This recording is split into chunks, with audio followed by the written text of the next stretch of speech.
Negeri ini memanggilmu kawan. Belajar bergerak berbagi untuk negeri. Guru penggerak majukan pendidikan. Guru penggerak menghamba pada murid.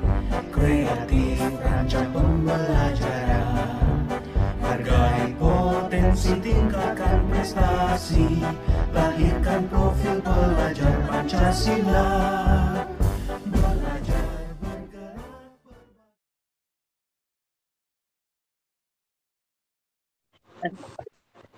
Assalamualaikum warahmatullahi wabarakatuh, Bapak Ibu guru yang ikut di acara webinar malam ini bersama narasumber kita Ibu Linggawati SPDMM.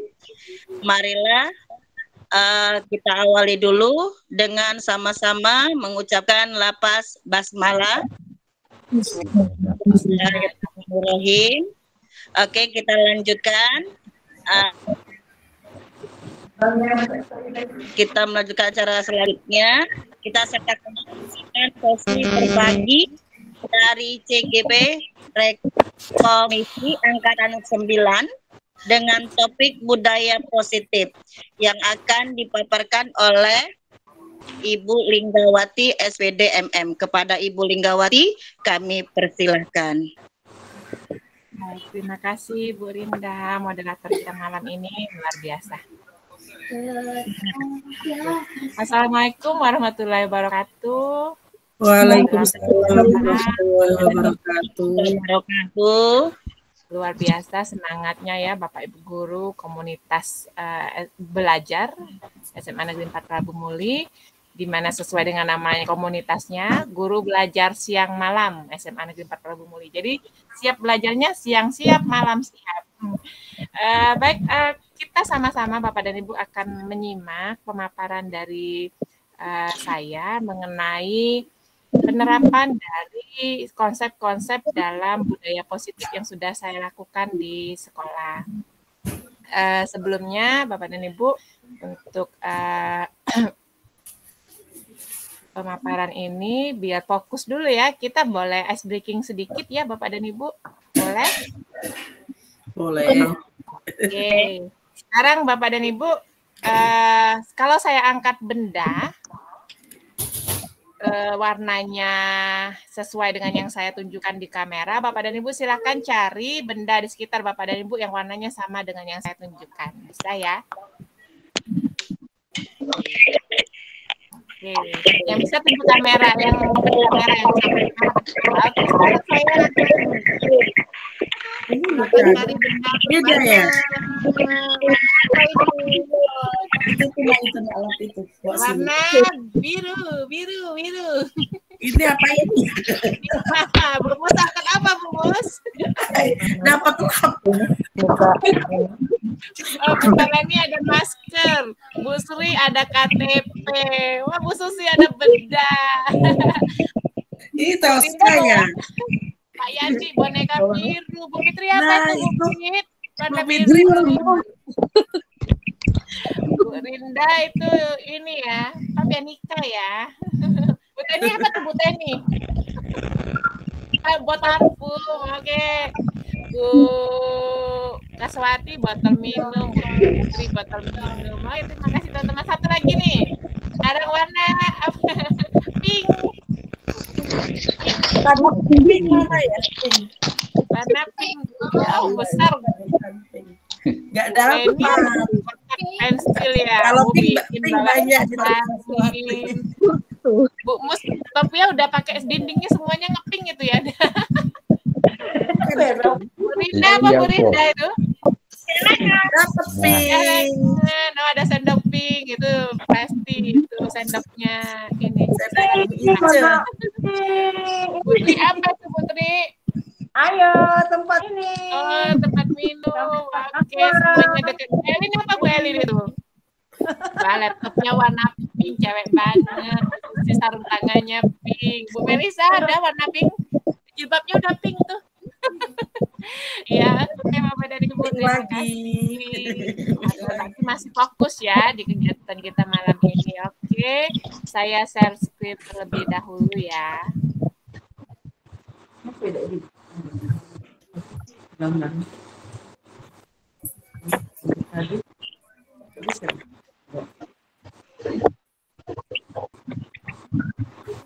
tampil Bapak Ibu? Sudah. Sudah. Nah ya. Oke, di kesempatan malam ini saya akan menyebarkan pemahaman dan penerapan apa itu budaya positif yang sudah saya terapkan di sekolah ya Bapak Ibu. Jadi di pendidikan guru penggerak ini kami disadarkan bahwa guru itu diibaratkan seorang petani Bapak dan Ibu. Jadi kita ini adalah petani yang menanam padi di mana padi itu tumbuh baik atau tidaknya itu adalah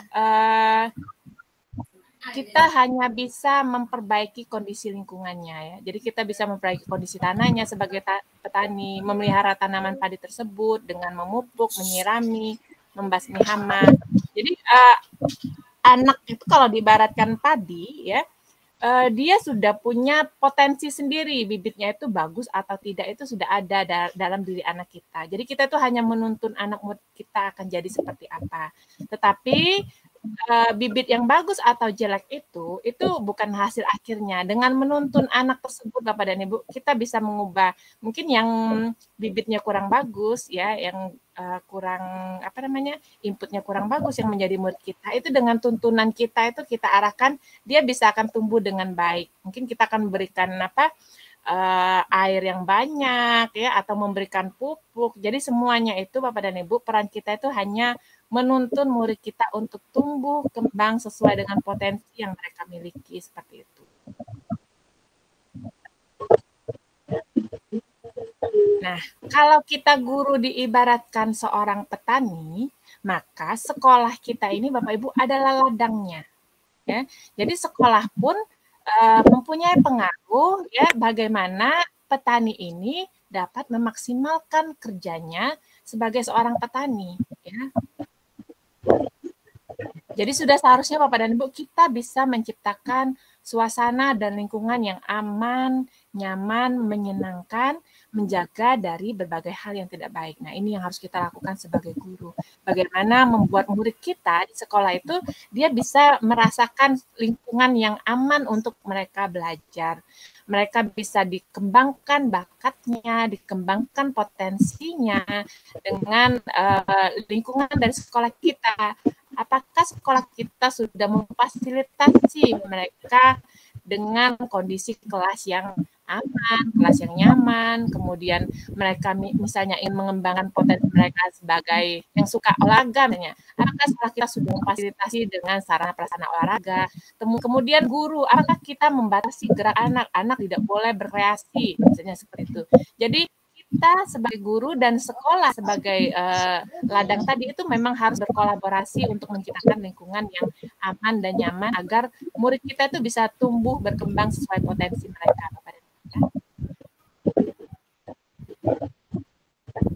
Nah, ketika lingkungan yang aman dan nyaman itu terbentuk, maka akan tumbuh kebiasaan-kebiasaan yang baik yang nantinya akan menjadi sebuah karakter yang membentuk budaya positif. Jadi di sekolah ini tujuan arahnya pasti kita akan membentuk budaya positif untuk anak murid kita.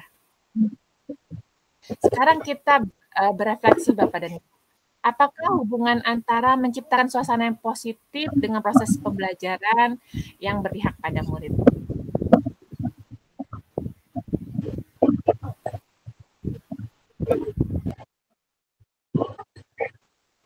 Nah, sesungguhnya pembelajaran yang berpihak pada murid itu akan terwujud pada suasana positif.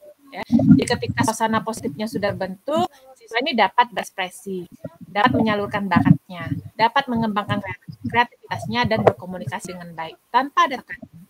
Jadi suasana positif juga membuat siswa merasa aman, nyaman, dan bebas dari bully. Nah, kalau kita berkaca dari kondisi yang menggambarkan lingkungan positif seperti ini, sudahkah SMA Negeri 4 membentuk lingkungan positif seperti yang diarahkan di slide ini, Bapak dan Ibu? Apakah kita sudah membuat anak murid kita itu nyaman di kelas? Ataukah kita hanya menjadi guru yang menuntut, bukan menuntun? Mungkin kita selama ini punya tuntutan-tuntutan bahwa murid kita itu harus menjadi sesuai apa yang kita harapkan. Ya. Itu sering kita lakukan Bapak dan Ibu tanpa kita sadari. Ya. Yang kita arahkan kepada murid kita itu adalah penuh dengan tuntutan. Murid harus tahu apa yang kita ajarkan, murid harus bisa mengerjakan semua tugas yang kita berikan. Tanpa kita sadari sebenarnya Bapak dan Ibu ya, dalam menuntunnya kita justru kurang. Kita hanya nuntut mereka mengerjakan, tetapi kita kurang dalam menuntunnya. Nah ini yang harus mungkin jadi refleksi kita sebagai guru ya Bapak dan Ibu. Sudahkah kita menciptakan suasana lingkungan yang aman dan nyaman untuk murid kita bisa berkembang sesuai potensinya. Jadi ketika anak misalnya perilakunya kurang baik atau nilai hasil belajarnya kurang, jangan semata-mata kita menyalahkan pada anaknya yang tidak bisa mengerjakan apa yang kita harapkan. Tapi mungkin kita juga perlu berefleksi, sudahkah kita memberikan fasilitas maksimal, memberikan pelayanan maksimal, tuntunan maksimal kepada mereka, agar mereka bisa berkembang sesuai kemampuan mereka. Ya.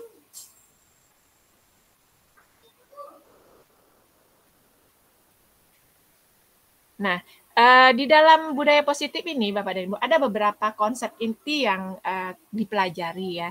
Yang pertama adalah pembelajaran dengan paradigma baru. Ini pembelajaran paradigma baru ini di mana kita itu fokus kita itu adalah murid. Jadi dalam bahasanya Merdeka Belajar itu guru harus menghamba kepada murid ya. Walaupun dalam konteks secara agama kita tentu menghambanya kepada Allah yang Maha Esa ya. Tetapi Allah Subhanahu wa taala, tapi di pembelajaran dengan paradigma baru ini fokus kita ini adalah pelayannya murid. Jadi kita yang memfasilitasi murid agar mereka bisa berkembang secara maksimal. Kemudian ada teori disiplin positif ya Bapak dan Ibu. Bagaimana kita mendisiplinkan murid. Kemudian ada nilai-nilai kebajikan, ada kebutuhan dasar manusia, kemudian ada motivasi perilaku manusia, lalu ada posisi kontrol guru, ada keyakinan kelas, dan ada segitiga restitusi. Nah, sekarang kita lihat pada pembelajaran paradigma baru, Bapak dan Ibu, kalau dulu kita punya kejar target pada pencapaian nilai siswa ya, tetapi sejak keberadaan dari kurikulum Merdeka pada pembelajaran paradigma baru, orientasi utama guru dalam pembelajaran di sekolah itu adalah penguatan karakter yang sesuai dengan profil pelajar Pancasila. Itu yang harus kita kuatkan, Bapak dan Ibu. Seperti kita ketahui ada 6 dimensi ya, profil pelajar Pancasila yang harus kita bangun, harus kita kuatkan dalam diri peserta didik kita. Yang pertama adalah beriman, bertakwa kepada Tuhan Yang Maha Esa dan berakhlak mulia. Nah, ini dasarnya Bapak dan Ibu ya. Kemudian dimensi berkebinekaan global. Bagaimana kita menyadarkan kepada murid kita bahwa mereka itu hidup dalam masyarakat yang global ya, beraneka ragam. Lalu yang ketiga yang kita kuatkan, harapkan hadir dalam karakter anak itu adalah karakter bergotong royong, dimensi bergotong royong. Bagaimana anak tidak tumbuh secara pribadi yang egois, yang tidak bisa bersosialisasi, tapi mereka bisa berkolaborasi dalam wujud gotong royong seperti itu. Lalu yang keempat adalah dimensi kreatif ya. Anak murid kita itu kita ajarkan untuk bisa memecahkan masalah. Selama ini kita sering memberikan pembelajaran di kelas di mana kita sudah mengarahkan sepenuhnya tanpa mereka bisa mengembangkan kreativitasnya. Jadi mereka tumbuh menjadi anak yang bergantung kepada arahan gurunya. Nah, melalui pembelajaran paradigma baru, kita menuntun anak biar bisa mereka tumbuh menjadi pribadi-pribadi yang kreatif.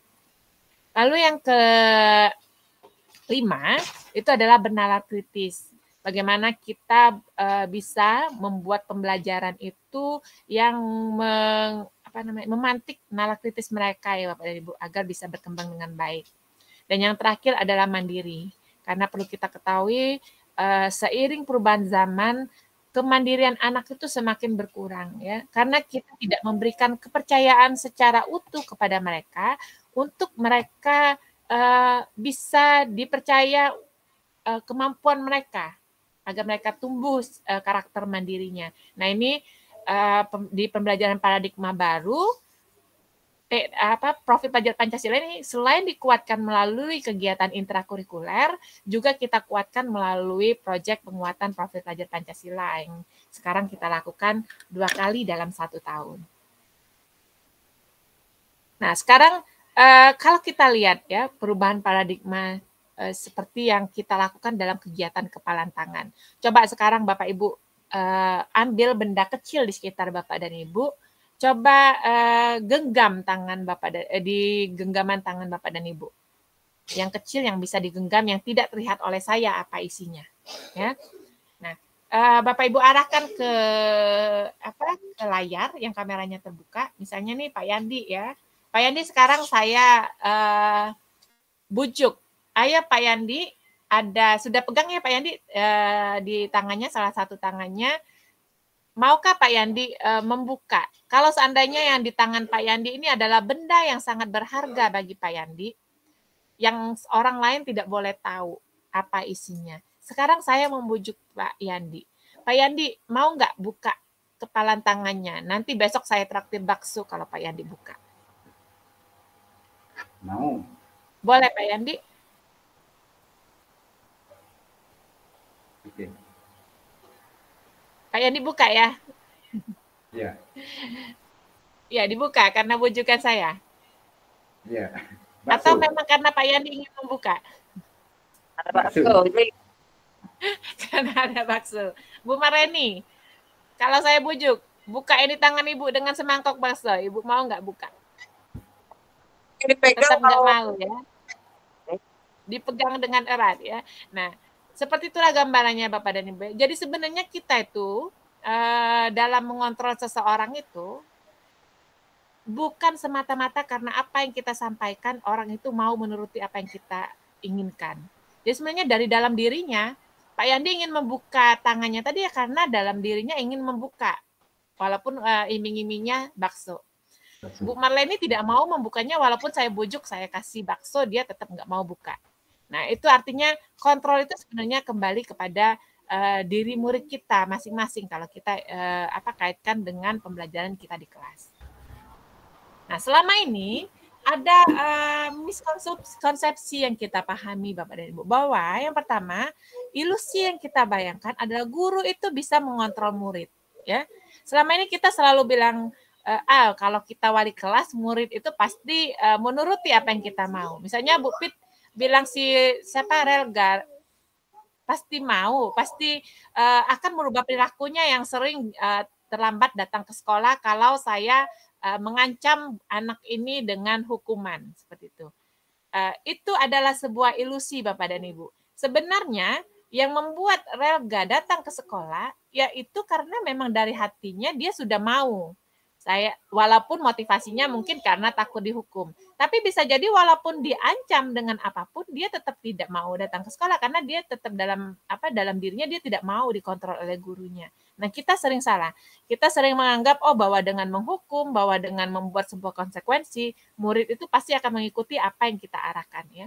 Kemudian bahwa kita juga punya ilusi bahwa semua penguatan positif efektif dan bermanfaat ya. Jadi kita sering memuji, memberi hadiah kepada murid kita ya, dan kita berpikiran bahwa penguatan positif seperti itu akan bermanfaat. Sebenarnya Bapak dan Ibu, penguatan positif misalnya dengan apresiasi, dengan hadiah itu hanya berlaku untuk jangka pendek. Tidak memunculkan motivasi dari intrinsik anak tersebut yang.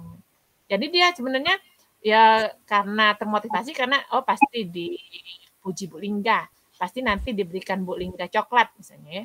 Nah, akan tidak berlaku apresiasi kita. Misalnya anak ini anak orang kaya, dia udah biasa dengan coklat harga 10.000 itu bagi dia udah biasa misalnya kayak gitu. Maka dia tidak akan bisa kita munculkan motivasinya untuk misalnya menyelesaikan tugas hanya dengan iming-iming coklat 10.000. Misalnya seperti itu ya Bapak dan Ibu. Artinya memang kontrolnya itu ada di anaknya tersebut. Lalu juga ada ilusi bahwa kritik dan membuat orang merasa bersalah dapat menguatkan karakter. Jadi kita sering misalnya membuat anak malu di depan kelas misalnya seperti itu. Bahwa kita yakin anak ini kalau dibuat malu kayak gini dia kapok deh, nggak bakal ngulangin lagi perbuatannya. Dan itu adalah sebuah ilusi yang salah juga. Kalau anaknya di dalam kontrol dirinya dia merasa saya tidak takut dipermalukan. Terserahlah Bu Lingga mau bilang apapun. Nah itu dia nggak akan, apa yang kita lakukan itu tidak akan merubah perilaku anak murid kita. Kemudian juga ada ilusi bahwa orang dewasa memiliki hak untuk memaksa. Nah, kita sebagai guru, orang dewasa sering kita berilusi demikian, bahwa kita punya hak memaksa anak murid kita untuk berlaku sesuai aturan sekolah, ya, tanpa kita tumbuhkan motivasi intrinsiknya. Ini yang harus kita rubah, Bapak dan Ibu, ya. Nah, di dalam disiplin positif, ini ada teori-teori. Yang pertama adalah teori Anda tidak bisa mengontrol orang lain. Hanya Anda yang bisa mengontrol diri Anda. Jadi yang bisa mengontrol diri kita ini diri kita sendiri. Ya. Yang membuat kita mengikuti peraturan, murid mengikuti peraturannya karena dia mau. Ya. Kemudian semua perilaku itu memiliki tujuan. Ya. Nah, kalau semua perilaku memiliki tujuan ini nanti ada kaitannya dengan teori motivasi. Bapak dan Ibu. Lalu ada model berpikir menang-menang, win-win, kemudian ada kolaborasi dan konsensus menciptakan pilihan-pilihan baru, ya. Lalu ada realitas kebutuhan kita berbeda, kita berusaha memahami pandangan orang lain tentang dunia. Setiap orang memiliki gambaran yang berbeda. Nah, lalu ada teori juga tentang 5 kebutuhan dasar manusia. Jadi kita bisa kaitkan dengan anak murid kita, ya. Jadi mereka itu kebutuhan dasarnya itu ada bertahan hidup, ada penguasaan, ada kasih sayang dan rasa diterima, ada kesenangan, ada kebebasan. Jadi ketika anak keluar dari keinginan kita dalam membentuk kenyamanan di kelas atau mereka berbuat ulah, berbuat masalah, kadang-kadang ada kebutuhan dasar yang ingin mereka penuhi. Entah mereka pengen kasih sayang dan rasa diterima, pengen diperhatikan oleh wali kelasnya bisa jadi. Atau mereka butuh kesenangan ketika mereka belajar, dia main gadgetnya di kelas. Di situ sebenarnya ada kebutuhan mereka akan kesenangan dan juga kadang-kadang kebebasan. Mereka ingin belajarnya tidak terkukung di dalam kelas. Mereka ingin belajarnya di lapangan misalnya, ya. Nah, di situ ada sebenarnya kebutuhan mereka akan kebebasan. Nah, lalu juga ada konsep mengenai 5 posisi kontrol, Bapak dan Ibu. Ya. Nah, guru itu kita pahami bahwa guru bisa berada dalam 5 posisi kontrol. Yang pertama sebagai penghukum. Jadi ketika kita anak misalnya datang terlambat, kemudian kita hukum mereka untuk mengangkat air misalnya atau menyapu, membuat squat jump, push up, lari keliling lapangan, itu artinya kita memposisikan mereka diri kita guru sebagai penghukum. Yang kedua, guru juga bisa memposisikan sebagai pembuat rasa bersalah. Misalnya kita buat, ayolah nak, jangan begitu nak, gara-gara kamu ibu sebagai wali kelas nanti dimarahi kepala sekolah. Kita misalnya menyampaikan seperti itu. Artinya kita menempatkan posisi kontrol kita adalah pembuat rasa bersalah. Anak membuat mereka menjadi rasa bersalah, ya. Kemudian yang ketiga, kita juga bisa memposisikan kontrol kita itu sebagai teman. Ya, jadi teman ini yang mungkin kalau seumuran anak SMA yang sering kita lakukan kan, kita pendekatannya sebagai teman, artinya mereka juga tidak berjarak kepada kita. Lalu yang keempat ini kita sebagai pemantau. Artinya ketika mereka melakukan kesalahan, kita punya aturan-aturan sekolah atau keyakinan kelas, ketika mereka melanggar, mereka akan mendapatkan konsekuensi sesuai apa yang sudah kita sepakati. Itu bedanya dengan penghukum. Kalau penghukum, hukumannya itu lebih menyakitkan siswa dan tidak sesuai dengan apa. Kita tidak memberikan kesempatan mereka untuk mendapatkan hukumannya itu berdasarkan kesepakatan. Kalau pemantau ini sudah ada konsekuensi yang kita sepakati bersama. Oh, kalau mereka 3 hari tidak sekolah, mereka akan mendapatkan panggilan orang tua. Misalnya seperti itu. Kemudian yang kelima, sebagai manajer. Pada posisi kontrol sebagai manajer, ketika murid kita melakukan kesalahan, maka kita menerapkan restitusi. Jadi kita seperti berkomunikasi dengan anak, kita memberikan kesempatan mereka mencari solusi sendiri bagaimana cara penyelesaian masalahnya. Nah, itu ketika kita memposisikan diri sebagai manajer. Nah, idealnya Bapak dan Ibu dalam pembelajaran paradigma baru termasuk, ya, posisi kontrol guru dalam mengatasi masalah murid itu harus berada pada posisi manajer, ya. Tapi tidak harus selalu dalam posisi manajer. Ketika satu anak sudah kita laksanakan restitusi, ya, kita sudah dalam posisi kontrol manajer, tetapi tidak ada perubahan pada anak tersebut, kita bisa balik ke posisi sebagai pemantau atau teman. Tetapi yang harus kita hindari adalah yang 1 dan 2, penghukum dan pembuat rasa bersalah. Dan ini yang penghukum dan pembuat rasa bersalah ini saya yakin dan saya juga merefleksikan pada diri saya sendiri, ini yang paling banyak kita lakukan, ya Bapak dan Ibu. Kemudian ada juga teori motivasi yang harus kita sadari bahwa anak itu punya motivasi ketika mereka melakukan sebuah perilaku.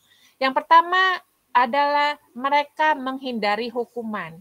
Ini yang sering kita lakukan ya sebenarnya. Yang sering siswa lakukan. Mereka melakukan sesuatu karena takut akan hal-hal yang menyakitkan dari sebuah hukuman. Atau yang kedua, mereka punya motivasi dalam berperilaku itu karena untuk mendapatkan imbalan. Nah, apakah sebuah pujian ataukah sebuah hadiah dari gurunya. Nah, yang ketiga ini yang harus kita tingkatkan ada pada anak murid kita, yaitu mereka melakukannya karena mereka ingin menghargai dirinya sendiri. Ya, mereka berperilaku baik karena mereka sadar, mereka punya keyakinan untuk integritas diri mereka sendiri. Nah, motivasi intrinsik ini bisa kita terapkan di kelas dengan meyakinkan nilai-nilai kebajikan universal. Jadi kita sadarkan murid kita, apa saja nilai-nilai kebajikan universal yang harus ada di dalam lingkungan kelas kita. Misalnya tentang kedisiplinan, tentang kesopanan, tentang ketertiban, tentang rasa aman, keamanan. Nah, nilai-nilai itu yang harus mereka yakini, harus mereka jaga di kelas. Nah, kita buat dalam bentuk keyakinan kelas. Seperti inilah konsep-konsep inti yang ada dalam teori budaya positif ini, Bapak dan Ibu. Nah, sekarang kita lihat dari makna disiplin. Disiplin itu artinya belajar ya, Bapak dan Ibu. Nah, tapi lama-kelamaan dalam budaya kita, disiplin ini berubah menjadi sesuatu yang dilakukan seseorang pada orang lain untuk mendapatkan kepatuhan. Ya, jadi kecenderungannya disiplin ini berkaitan dengan ketidaknyamanan, bukan dengan apa yang kita hargai atau pencapaian suatu tujuan mulia. Ada pergeseran, Bapak dan Ibu ya. Nah, ini adalah nilai-nilai kebajikan yang harus kita sampaikan kepada murid kita, bahwa di dalam dunia ini ada nilai kebajikan yang berlaku universal. Ya, jadi tidak lintas bahasa, lintas suku, lintas agama maupun latar belakang. Nilainya nilai apa saja? Kita bisa tanamkan dulu dengan nilai yang ada dalam profil pelajar Pancasila. Yang tadi nilai beriman, bertakwa, kemudian berakhlak mulia. Artinya mereka bisa membedakan, kalau kita beriman dan bertakwa itu indikasinya seperti apa, implikasinya di kelas atau di sekolah. Kemudian berakhlak mulia itu mereka harus bisa membedakan mana yang akhlak tidak mulia, mana yang akhlak mulia. Kemudian nilai mandiri, nilai bernalar kritis, berkebinekaan global, bergotong royong dan kreatifnya.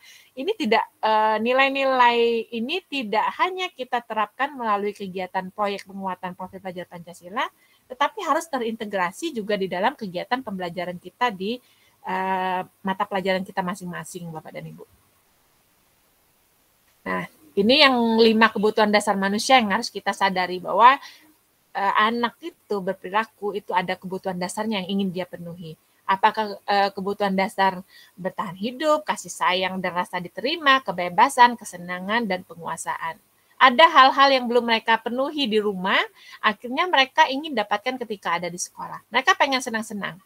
Misalnya, itu kebutuhannya kebutuhan kesenangan. Akhirnya apa? Mereka main gadget, misalnya kayak gitu kan, mabar di kelas pada saat jam pelajaran. Atau mereka ingin kebebasan. Mereka bosan dengan situasi kelas yang terkungkung. Akhirnya apa? Mereka izin keluar ke kamar mandi. Nggak taunya 15 menit, 20 menit mereka sudah ngilang kemana. Ya. Atau ingin penguasaan. Penguasaan ini bisa jadi mereka ketika mereka bergaya dengan adik kelasnya misalnya seperti itu. Jadi itu ada motivasi, kebutuhan power yang mereka tunjukkan kepada adik kelasnya bahwa mereka ini senior.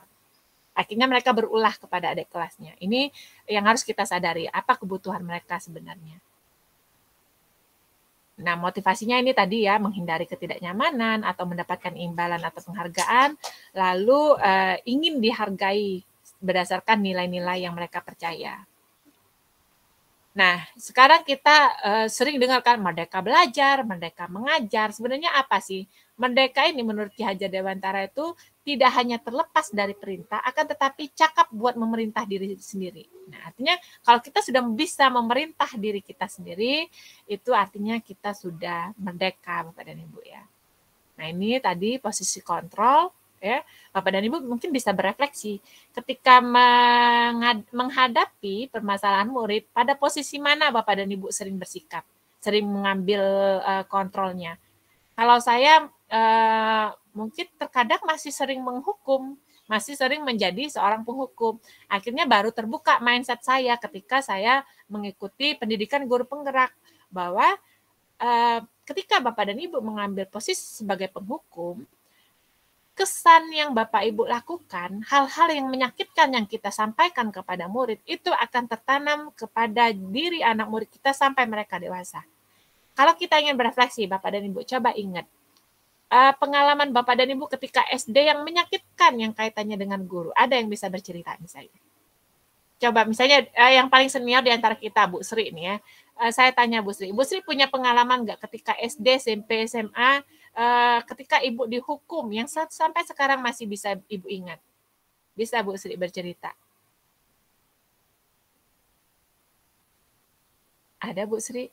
Atau yang lain yang bersedia bercerita pengalaman pahitnya ketika jadi murid?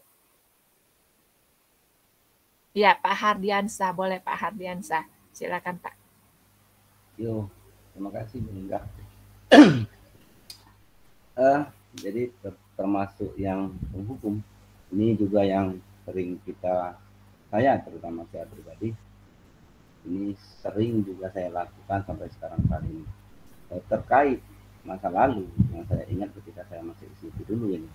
Dari SMP dulu pernah dihukum lari 9 kali dulu. 9 kali lapangan bola voli dengan 25 kali push up dan 3 kali tamparan. Nah, sebenarnya kalau rasa sakit pada saat itu tidak saya rasakan, tetapi yang masih teringat, tidak dendam, tapi masih ingat sampai sekarang sebenarnya tamparan ketika di depan teman-teman saya. Itu Bu Linda. Artinya saya merasa dipermalukan ketika berada di mendapat hukuman di depan teman-teman. Begitu. Iya. Terima kasih Pak Hardiansa.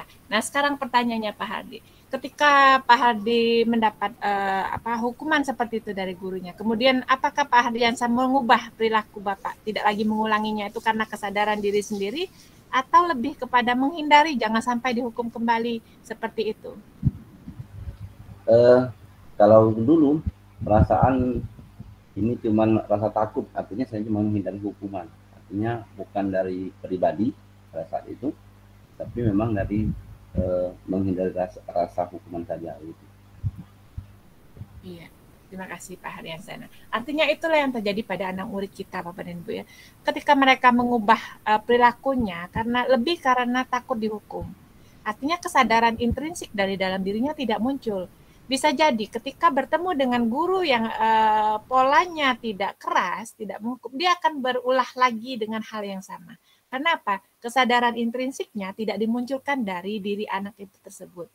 Nah, ini posisi kontrol ini yang ingin disadarkan bahwa Bapak dan Ibu ya, kita mungkin kalau berubah secara frontal, mungkin kita nggak akan bisa langsung berubah pada posisi manajer.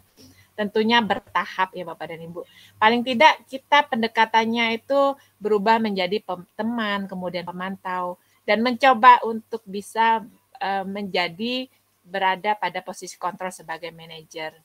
Artinya tidak dengan menyakiti anak murid kita, karena itu kesannya Bapak dan Ibu akan terbawa sampai dewasa, sampai mereka dewasa. Kata-kata kita yang menyakiti ya, atau membuat mereka semakin gagal. Sebenarnya ketika kita kamu ini selalu saja seperti itu, selalu saja tidak bisa ya. Misalnya kata-kata kita yang seperti itu justru membuat mereka berada pada posisi merasa sebagai semakin menjadi manusia yang gagal. Ya.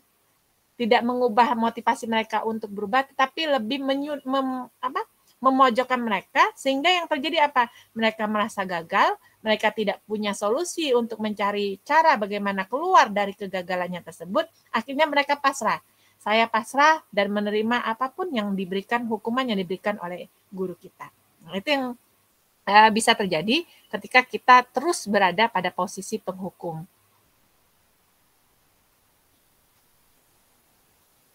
Nah, ini ya. posisi penghukum ini bisa dilihat dari penggunaan bahasa kita ya, misalnya dengan nada keras atau dengan ucapan-ucapan verbal yang menyakiti ya, apalagi sampai ke fisik. Nah, itu artinya kita berada pada posisi kontrol seorang guru sebagai penghukum. Lalu kalau sebagai pembuat merasa bersalah ini, kita dengan kata-kata yang membuat mereka merasa tidak nyaman, bersalah atau rendah diri, misalnya ibu sangat kecewa sekali dengan kamu, misalnya kata-kata seperti itu ya. Ibu nggak tahu lagi harus berbuat seperti apa. Apalagi dengan misalnya air mata menangis di depan anak murid kita. Ya, itu artinya kita berada pada posisi kontrol sebagai pembuat merasa bersalah. Nah, ini yang kalau sebagai teman Bapak dan Ibu. Sebagai teman kita misalnya mengatakan, ayolah bantu Bapak ya, bantu nak ya. Itu atau nggak inget ya, Bapak udah bantu selama ini, seperti itu misalnya. Jadi lebih ke ketika mereka melakukan kesalahan, kita misalnya berucap, ya sudah, kali ini tidak apa-apa, nanti Ibu bantu bereskan, seperti itu ya. Ketika mereka melakukan kesalahan, kita berusaha menutupi ya, seperti itu sebagai temannya mereka. Itu artinya kita berada di posisi kontrolnya sebagai teman. Lalu sebagai pemantau, kita jadi orang yang selalu mengingatkan, ayo nak, peraturan kelas kitanya apa? Nah, kamu udah melakukan apa nih? Konsekuensinya apa? Nah, itu artinya kita berada pada posisi pemantau. Nah, kalau sebagai manajer, nah kita harus membangkitkan ya, menghidupkan keyakinan murid kita akan nilai-nilai kebajikan tadi. Ayo nak, apa yang kita yakini? Misalnya kalau kamu membuang sampah sembarangan, kemudian apakah kamu meyakininya kayak gitu? Kalau misalnya kamu membuat onar, kelas kita ini menjadi tidak nyaman ya. Jadi kemudian kita juga menanyakan kepada murid kalau ketika mereka melakukan kesalahan. Jadi apa rencana kamu untuk memperbaiki meja yang rusak karena kamu tendang misalnya kayak itu. Jadi lebih ke berkomunikasi secara baik-baik kepada murid kita agar mereka bisa menemukan solusi ketika mereka membuat masalah. Ini 5 posisi kontrolnya ya Bapak dan Ibu. Penghukum, pembuat rasa bersalah, sebagai teman, pemantau, atau manajer. Nah, sekarang bagaimana kita menumbuhkan keyakinan sekolah atau kelas, Bapak dan Ibu ya. Guru itu punya peran dalam mewujudkan terbentuknya keyakinan sekolah atau kelas dengan adanya kesepakatan antara guru dan murid. Ya. Jadi di kelas Bapak dan Ibu, sebagai wali kelas, sebisa mungkin kita bersama-sama membuat keyakinan kelas berupa pernyataan universal ya, yang mereka mudah ingat, mudah paham, dan mudah diterapkan dalam lingkungan kelasnya. Nah, ini dibuat bersama, bukan sebagai peraturan yang sudah gurunya buat. Ayo, nggak boleh pakai sepatu di dalam kelas. Nah, kalau pakai sepatu dalam kelas denda 10.000. Misalnya gurunya aja yang langsung menetapkan peraturan-peraturan tersebut. Nah, itu yang harus kita ubah. Kita buat menjadi sebuah keyakinan kelas. Bedanya apa sih antara peraturan dan keyakinan kelas? Misalnya, selalu kembalikan buku ke tempatnya. Ini kita buat peraturan ya. Nah, kita ubah menjadi bagaimana mereka mempunyai keyakinan kelas sebagai orang yang bertanggung jawab itu seperti apa. Kemudian dilarang mengganggu orang lain. Nah, kita buat bahwa keyakinan kelas kalau mau nyaman kelasnya itu, kita harus bisa menghormati orang lain. Implikasinya seperti apa menghormati orang lain tersebut. Kemudian kalau peraturan hadir di sekolah 15 menit sebelum pembelajaran dimulai. Nah, keyakinan kelasnya adalah sebuah komitmen ya, yang harus kita yakini bahwa kalau kita sudah punya komitmen itu harus kita penuhi. Misalnya lagi ada peraturan dilarang melakukan kekerasan. Nah, kita ubah menjadi keyakinan kelas bahwa keselamatan, menghormati orang lain itu akan membuat lingkungan kelas menjadi nyaman. Atau ada peraturan dilarang menggunakan narkoba. Nah, kita buat keyakinan kelas bahwa kesehatan itu penting. Nah, kita sampaikan kesehatan itu apa saja, termasuk dilarang menggunakan narkoba tadi, itu adalah bagian dari keyakinan kelas untuk menjaga kesehatan. Atau bergantian menunggu giliran, ini peraturannya, kita ganti dengan keyakinan kelas, menghormati orang lain atau bersabar. Menggunakan masker, ini kaitannya dengan keyakinan kelas, kesehatan, keselamatan. Atau jangan berlari di kelas atau koridor, peraturannya kita ganti menjadi keyakinan kelasnya adalah keamanan dan keselamatan.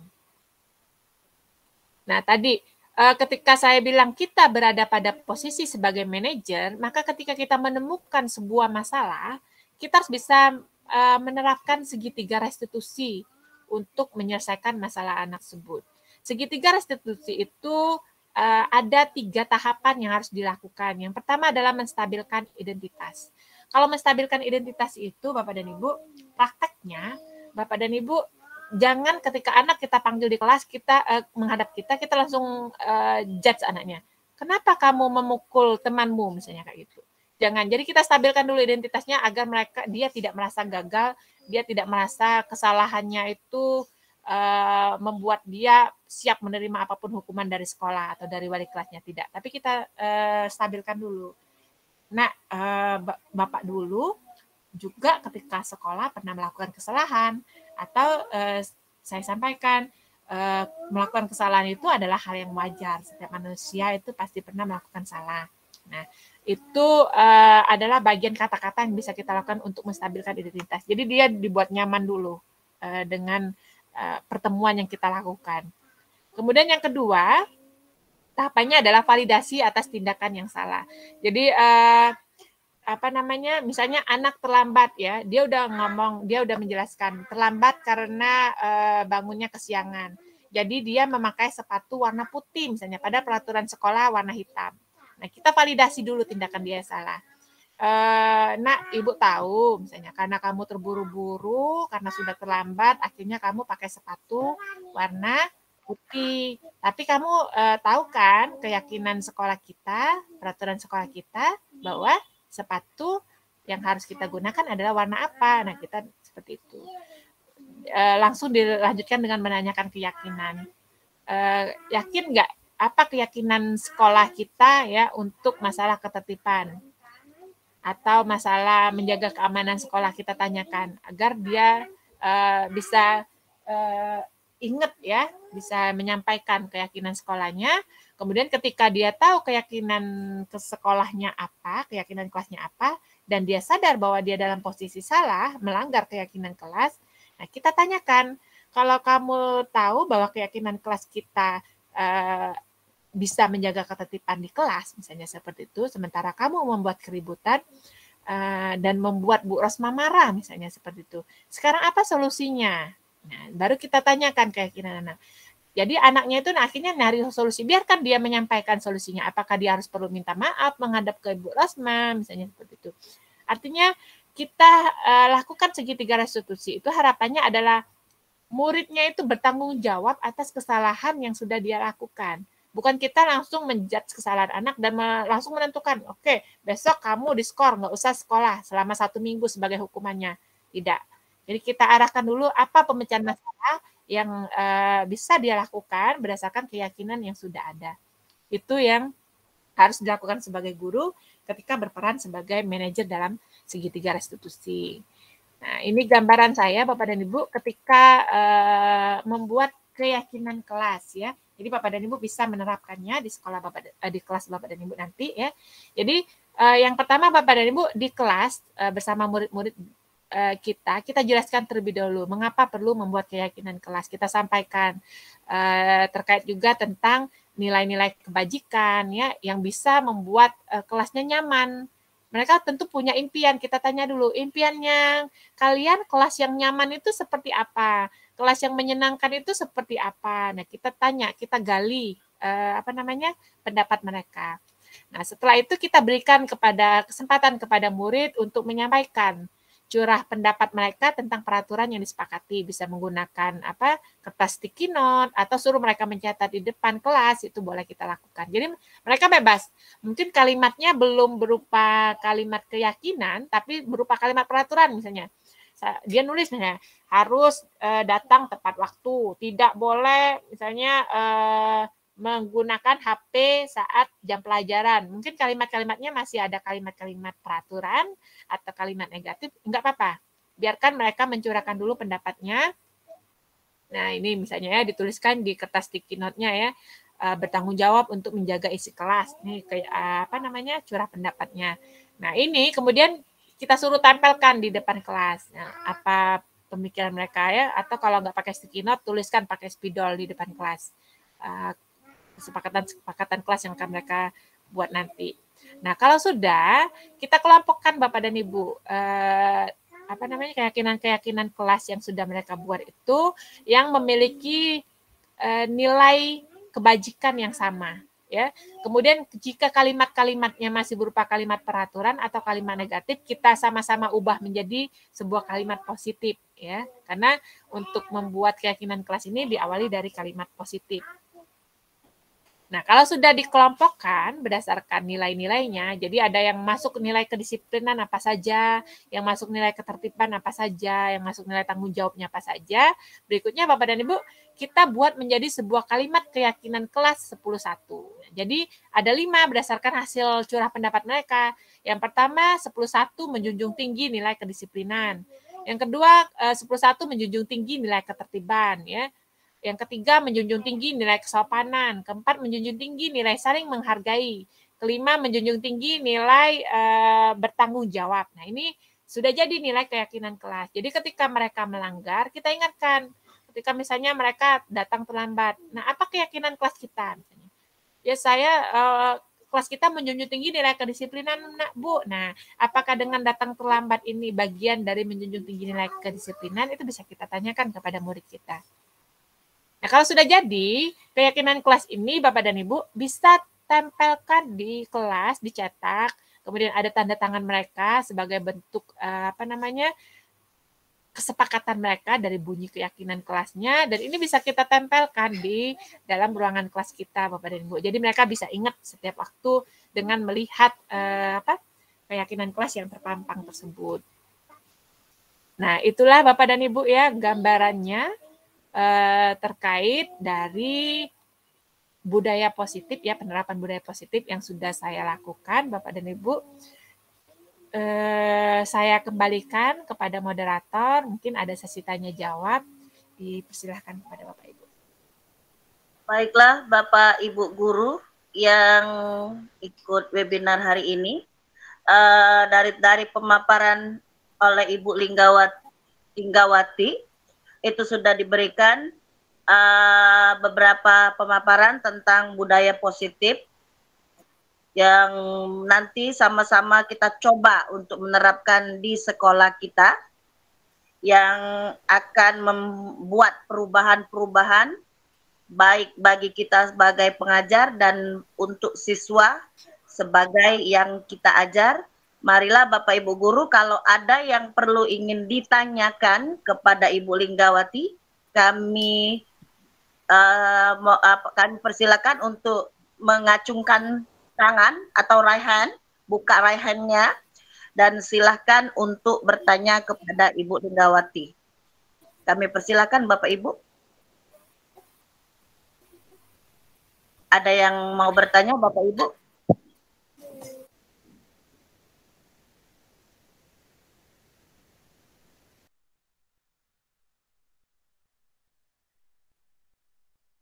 Bapak Ibu, ada yang mau ditanyakan kepada Ibu Lingga? Saya buka session pertanyaan.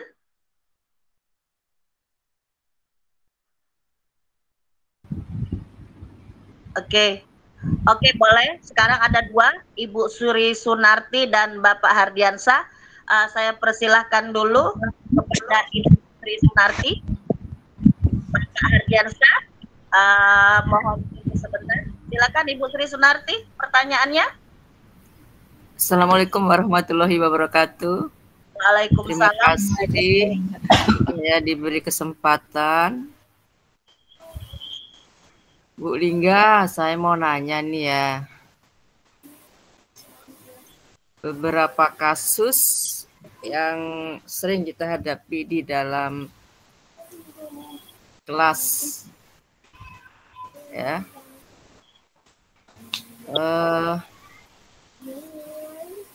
Untuk mengatasi anak-anak yang sekarang maaf ya, karakter dan akhlaknya itu sudah jauh ya. Nah, ini bagaimana Bu Lingga kita mau mengembalikan atau membuat anak ini punya karakter dan akhlak yang beradab lah ya terhadap guru terutama. Itu saja pertanyaan saya Bu Lingga. Terima kasih. Assalamualaikum warahmatullahi wabarakatuh. Waalaikumsalam warahmatullahi wabarakatuh. Pertanyaannya, tapi nanti ya kita coba Karena ada 2 penanya, silakan Pak Hardiansyah. Assalamualaikum warahmatullahi wabarakatuh. Rekan-rekan, selamat malam. Bu Indah, ketika menerapkan keyakinan kelas dari kira-kira baru sebulan 2 bulan Bu ya. Kalau menurut pendapat Ibu, tingkat pelanggaran disiplin, pengurangan atau tingkat kesadaran, artinya ketika menerapkan keyakinan kelas ini kalau di SMA Negeri 4 sebetulnya saja. Terima kasih.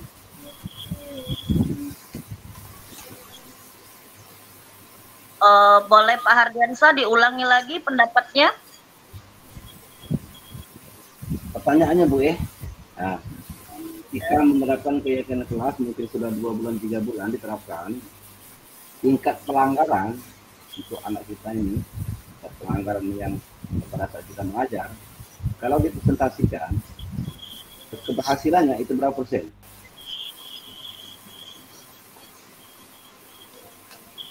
Oke, Pak Hardiansyah memberikan pendapat ya Pak tentang apa yang dipertanyakan oleh Ibu Sri. Untuk sementara ini, oke, Pak Yandi sudah raise hand, sudah angkat tangan.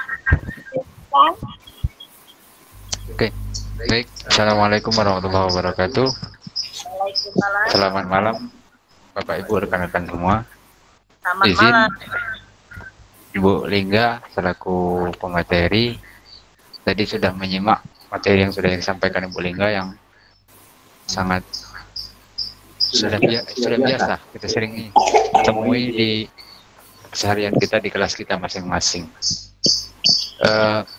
Sekedar apa ya, mengingatkan kasus yang pernah terjadi pada kami di kelas salah satu kelas kita yang ada di sekolah beberapa minggu yang belakangan. Pertama mungkin sudah pernah saya ceritakan juga sama Ibu Lingga. Jadi ada salah satu kelas kita yang ketika kita mengajar, kemauan mereka yang tadi sudah disampaikan Bu Lingga yang terkait dengan teman, apa namanya, tadi rasa bersalah atau diperhatikan segala macam tadi, yang ada beberapa macam tadi sudah kita lakukan. Umpamanya mereka keinginannya belajarnya di luar, kita ikuti kemauan mereka ikut belajar di luar. Mereka ingin belajarnya di musola, kita ikuti. Di perpus kita ikuti. Jadi kemauan mereka sesuai dengan keinginan mereka, karena kita menganggap mereka itu sebagai teman tadi dalam proses pembelajaran, agar mereka itu termotivasi cara belajarnya dan bagus. Tapi pada akhirnya ketika kita mengikuti kemauan mereka tadi, mereka seolah-olah menganggap kita itu memang benar-benar teman kayak itu. Nah, jadi gimana triknya itu menghadapi yang seperti ini, karena seperti yang kita ketahui bahwa mayoritas anak-anak kita ini kan degradasi moralnya, akhlaknya sudah sangat jauh. Jadi trik untuk menghadapi yang demikian itu gimana? Itu saja, terima kasih. Oke, terima kasih Pak Yanti atas pertanyaannya. Oke, 3 dulu ya, Ibu Lingga. Iya, mungkin cukup 3 Bu ya karena keterbatasan waktu kita. Oke, saya ulangi pertanyaan dari Bu Sri Sunarti yang menanyakan bagaimana cara mengatasi anak-anak yang sekarang ini karakter mereka itu sudah mulai jauh berubah. Sedangkan Pak Irawan menanyakan cara menghadapi anak-anak itu yang sudah terlalu berlebihan. Kalau kita ajak sebagai seorang teman, maka mereka akan melebihi apa yang kita harapkan. Sedangkan Pak Hardiansyah, maaf tadi kurang jelas, mungkin Bu Lingga agak jelas, saya agak kurang jelas dengan pendapat Pak Hardiansyah. Mohon maaf Bu Lingga, mungkin Bu Lingga, saya persilahkan untuk menjawab dari ketiga pertanyaan Bapak Ibu guru hebat sekarang. Baik, terima kasih Bu Rinda. Ya. Izin Bapak dan Ibu, saya coba jawab pertanyaan pertama ya dari Bu Sri Sunarti. bagaimana mengatasi karakter anak yang sudah jauh berbeda ya, degradasi moralnya sudah luar biasa. Tentunya Bapak dan Ibu, karakter anak tadi itu juga dipengaruhi juga dari faktor lingkungan Bapak dan Ibu. Seperti kita ketahui, sekolah kita ini berada di lingkungan masyarakat, di mana pola hidup masyarakatnya di dalam lingkungan keluarganya itu proses pendidikan, pendampingan atau pembentukan karakter yang baik itu masih kurang dari lingkungan keluarganya ya. Mungkin kita akan menemukan situasi yang berbeda ketika kita berada di SMA 1, 2, 3 dengan kondisi di sekolah kita. Nah, itu mau tidak mau, sadar tidak sadar harus kita terima bahwa kondisinya seperti itu. Jadi inputnya kita mendapatkan siswa yang punya latar belakang keluarga maupun lingkungan sosial di sekitarnya itu yang kurang mendukung dalam pembentukan karakter yang baik. Nah, itu harus kita pahami dulu terlebih dahulu. Nah, dengan kondisi yang demikian, tentunya PR kita sebagai guru itu tentu lebih berat Bapak dan Ibu ya. Kita menemukan anak yang sudah ibaratnya karakternya sudah terbentuk, apalagi udah di jenjang SMA ya. Tetapi di dalam budaya positif ini Bapak dan Ibu, kita harus tumbuh sebagai guru yang punya pola pikir positif. Artinya kita nggak bisa berpikiran negative thinking ya. Jadi kita mikir sudahlah, mau diajar gimana pun, mau diberikan contoh karakter sebaik apapun, murid kita itu tidak akan berubah. Nah, itu yang harus kita ubah pola pikirnya. Nah, apa yang harusnya kita lakukan? Saya bukan membandingkan sekolah kita dengan sekolah lain. Saya ingin memberikan sebuah contoh antara SMA 4 dengan SMP 7 ya. Kita punya input yang sama Bapak dan Ibu. Kita punya input yang sama, muridnya lahir dari lingkungan masyarakat yang sama, tetapi kenapa di SMP 7 bisa tumbuh secara optimal misalnya dalam prestasi-prestasi baik itu akademik atau non-akademiknya atau budaya-budaya positif sekolah yang bisa menonjol di Prabu Muli dibandingkan dengan sekolah kita. Nah, artinya Bapak dan Ibu dengan bibit yang sama ketika kita melakukan perlakuan yang berbeda, hasilnya bisa berbeda. Nah, perlakuan ini tadi apa? Kita sebagai petani atau sekolah sebagai ladangnya. Sudahkah sekolah sebagai ladangnya ini memberikan situasi ladang itu yang subur atau dekat dengan mata air misalnya ya, atau memberikan irigasi yang baik untuk aliran air ke ladangnya tadi. Sudahkah sekolah menyediakan? Artinya, sudahkah sekolah memfasilitasi misalnya untuk kegiatan pembentukan karakter anak, misalnya melalui program-program sekolah. Misalnya Rohis ingin mengadakan kegiatan yang kaitannya dengan peningkatan karakter anak. Sudahkah sekolah memfasilitasi? Ataukah kita sebagai pribadi guru, sudahkah ketika kita belajar di kelas, kita tidak hanya semata-mata mengajarkan mata pelajaran, tetapi menanamkan nilai-nilai kebajikan kepada anak, memberikan nasihat-nasihat, memberikan contoh baik kepada murid kita. Nah, kalau itu kita sama-sama berkolaborasi, Bapak dan Ibu, kita punya keyakinan bahwa SMA 4 ini bisa berubah. Tadi apapun masalahnya terhadap murid tadi ya, ketika memang seperti Pak Yandi tadi sampaikan, kita sudah memposisikan sebagai teman, misalnya kita sudah posisi sebagai manajer, sudah pemantau, anak tersebut tidak bisa kita binakan, kita arahkan sesuai tujuan dari pendidikan yang kita harapkan. Nah, itu artinya kita bisa lepas tangan Bapak dan Ibu. Artinya kita kembalikan kepada orang tuanya. Kita lepas. Tetapi tentunya harus melalui proses-proses yang tadi Bapak ya. Jangan dengan hukuman. Mungkin selama ini kita tidak mencari tahu dulu, oh anak ini sebenarnya dia malas itu karena apa sih? Kayak gitu. Jangan-jangan di rumah dia justru bekerja misalnya dan tidak punya waktu untuk habis tenaganya untuk belajar misalnya, sehingga di sekolah dia ngantuk, tidak mengerjakan tugas. Atau kalau memang benar-benar dia karena ngantuk karena dia main game sampai malam, misalnya mabar sampai malam. Nah, sudahkah kita optimal berkomunikasi dengan orang tuanya untuk bisa menjaga anak tersebut bisa tidak keluar malam seperti itu? Sudahkah kita komunikasi dengan baik kerjasama dengan orang tuanya. Nah, kalau pada prosesnya nanti ternyata orang tua tidak memberikan dukungan, kita kan nggak bisa ngawasin anaknya 24 jam.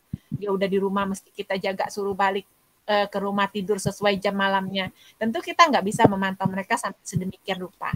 Nah, kalau sudah kita lakukan berbagai usaha, tidak ada perubahan pada anak tersebut yang justru akan mengubah, kalau kita biarkan akan mengubah, kita bisa mengambil keputusan kepada ibu bahwa anak tersebut mau tidak mau kita keluarkan dari sekolah kita karena sudah melampaui batas toleransi dari kebijakan sekolah, ya, misalnya sudah tidak mampu lagi kita bina, ya, itu bisa kita kembalikan kepada orang tuanya. Terlebih juga orang tuanya sudah kita panggil beberapa kali, ya, sudah mempunyai catatan-catatan untuk anaknya, tapi orang tuanya tidak mendukung dalam pendampingannya. Nah, apa boleh buat? Seperti itu. Tapi paling tidak kita sudah usaha terlebih dahulu untuk membuat anak itu berada pada situasi mereka nyaman belajar, kemudian nyaman berkomunikasi dengan kita, dan punya lingkungan sekolah itu yang mendukung untuk mereka mengembangkan bakatnya. Kalau mereka misalnya senang main musik, mungkin sekolah bisa memfasilitasi dengan membeli alat musik, mereka bisa bentuk grup band, ya, bisa tampil main band. Atau yang sedang olahraga punya fasilitas lengkap, lapangan basket, lapangan bulu tangkis misalnya, ya, lapangan olahraga lainnya, itu bisa kita fasilitasi agar mereka bisa optimal dalam mengembangkan tadi kebutuhan mereka. Kebutuhan mereka akan kesenangan, ya, kebebasan, itu bisa disalurkan tapi kita arahkan sesuai pada tempatnya. Kalau butuh kebebasan, mungkin pada saat jam istirahat kita berikan kebebasan. Kesenangan kita berikan misalnya yang bisa memfasilitasi memenuhi kebutuhan mereka tersebut. Itu harus kita lakukan. Tapi kalau sudah kita coba ternyata masih gagal, ya apa boleh buat, berarti kita angkat tangan menyerah, apalagi terlebih lagi kalau orang tuanya tidak mendukung sama sekali. Kemudian yang kedua, terkait pertanyaan dari Pak Hardiansa, seberapa efektifnya, ya, seberapa persentasenya berhasil ketika kita sudah menerapkan tadi pembentukan keyakinan kelas. Nah, harus diketahui, Pak, keyakinan kelas itu bukan hanya sebatas kita sudah buat, kemudian kita tempel, sudah, tidak. Tetapi ada proses di mana kita melihat ketika anak keluar koridornya dari keyakinan yang disepakati, itu tadi kita harus selesaikan. Selesaikannya dengan cara apa? Dengan restitusi. Menumbuhkan kesadaran kembali keyakinan anak yang sudah dia langgar itu apa, solusinya apa. Nah, ketika anak berulang kali melanggar, kita sudah melakukan restitusi. Bapak dan Ibu jangan takut, kita bisa balik, tidak harus menjadi posisi manajer. Kita bisa jadi pemantau, kemudian memberikan konsekuensinya. Oh, kamu udah melanggar ini, sudah berapa kali melakukan ini. Nah, konsekuensinya ini yang harus kamu lakukan. Dan ini sudah kita sepakati, nah, ya. Itu bisa kita lakukan. Jadi tidak semata karena idealnya kita harus jadi manajer, kemudian kita ya harus di posisi manajer terus, merestitusi lagi ketika dia melakukan kesalahan, restitusi lagi. Artinya tidak ada perubahan. Kita balik sebagai pemantau. Kita berikan konsekuensi atas pelanggaran yang dia lakukan. Nah, itu yang bisa kita lakukan, Bu. Seperti itu kurang lebih jawaban dari saya. Mungkin akan bisa ditanggapi kembali oleh Bapak dan Ibu jika masih kurang.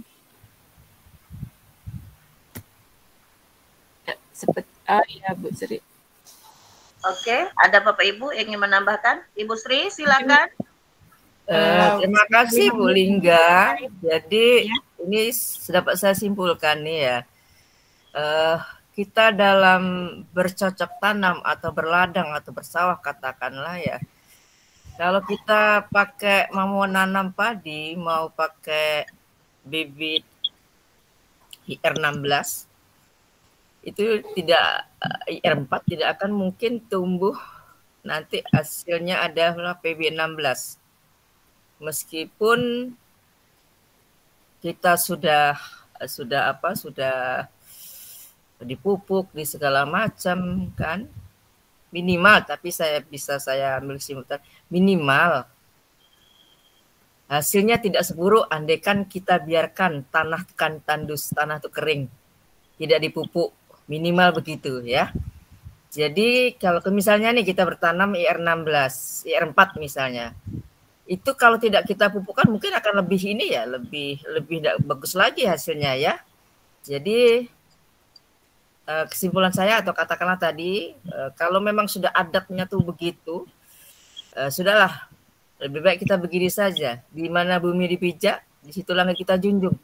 Jadi aku seakan-akan aku sih enggak biasa ya lihat kalau anak siswa tuh biasa ngomong-ngomong kotor.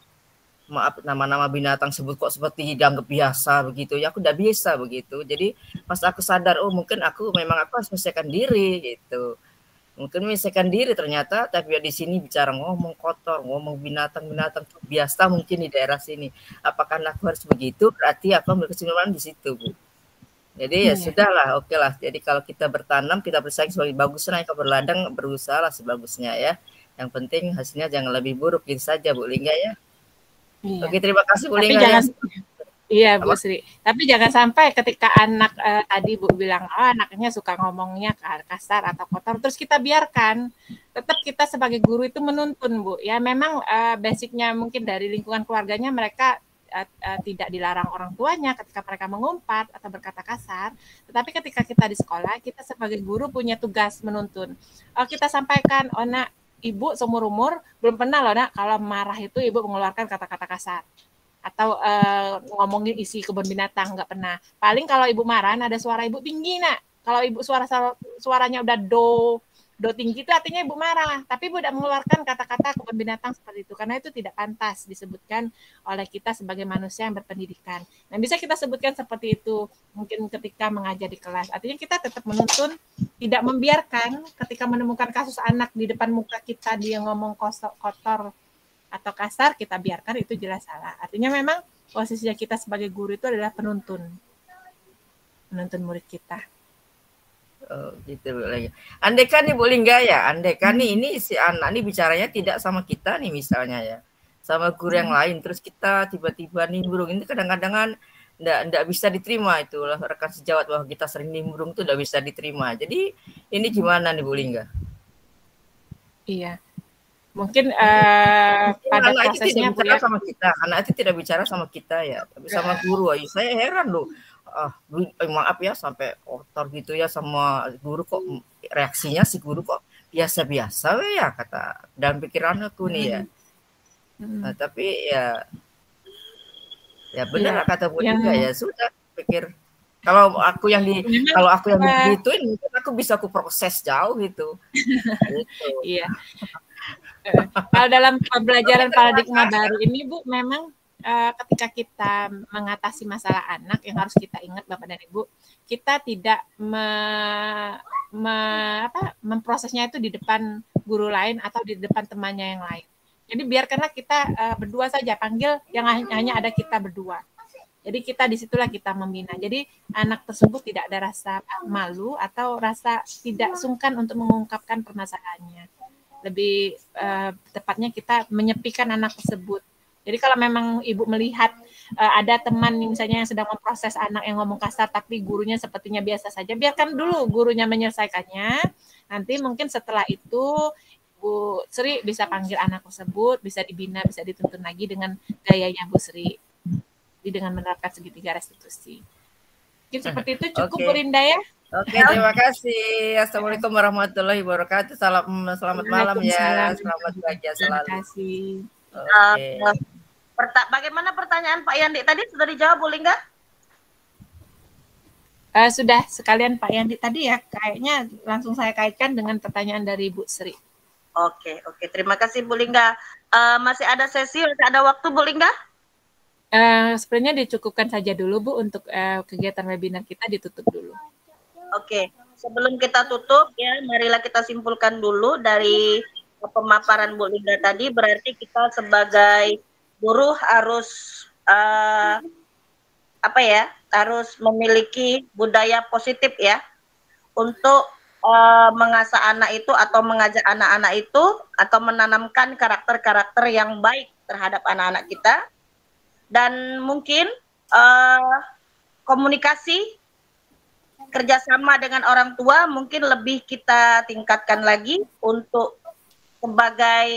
sebagai penyambung untuk membina anak-anak kita baik di sekolah maupun di rumah agar anak-anak ini lebih percaya diri untuk dirinya sendiri.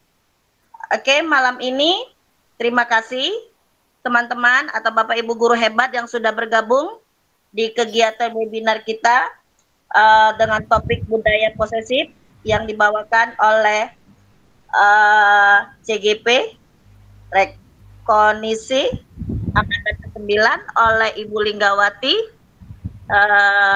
Mungkin banyak salah dari saya, mohon maaf Bu Lingga sebagai moderator. Ya, masih banyak kekurangan di sana sini. Terima kasih atas kepercayaannya. Terima kasih teman-teman semua. Semoga kita menjadi guru inspiratif.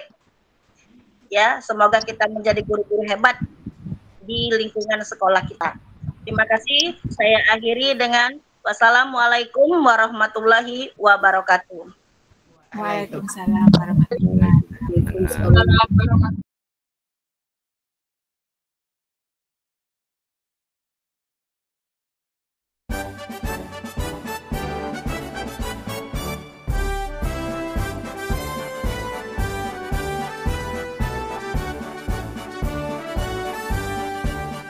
Bulatkan tekad, kuatkan hati. Negeri ini memanggilmu kawan. Belajar bergerak berbagi untuk negeri. Guru penggerak majukan pendidikan. Guru penggerak menghamba para murid. Assalamualaikum warahmatullahi wabarakatuh. Perkenalkan, nama saya Rahmat Farel. Saya dari SMA Negeri 4 Prabu Muli, siswa kelas 11. Kami bersama dengan Ibu Linggawati membuat keyakinan kelas. Saya merasa senang sekali karena Ibu Linggawati melibatkan seluruh murid kelas 11 dalam membuat keyakinan kelas. Semoga dengan ada keyakinan kelas, kami bisa belajar dalam suasana kelas kami harapkan, seperti kelas yang aman dan nyaman serta pembelajaran yang menyenangkan. Itu saja yang saya ingin sampaikan. Apabila saya ada kata salah, saya memohon maaf. Kepada Allah saya mohon ampun. Saya akhiri, wabillahi taufiq wal hidayah. Wassalamualaikum warahmatullahi wabarakatuh. Terima kasih.